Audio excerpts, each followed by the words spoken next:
Temperature of a substance does not express the quantity of heat but the level of the thermal energy in the substance and is associated with the zeroth law of thermodynamics. Entropy is the measurement of randomness of the substance.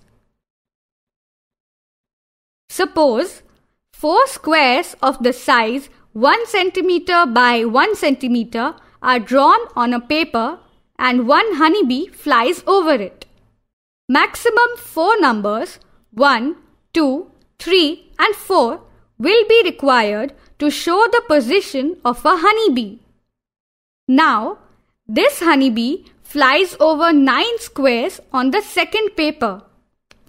Maximum 9 numbers 1 to 9 will be required to show the position of the honeybee. Thus, more coordinates are required to show the position of a honeybee. If we express this phenomenon in scientific language, then it can be said that if the honeybee flies and sits on the second paper, then its entropy will increase. As shown in figure, the entropy of a crystalline solid substance is the least because the arrangement of molecules is systematic in crystalline solid substance, while it is maximum of molecules in the gaseous state, because the randomness of molecules in the gas is maximum.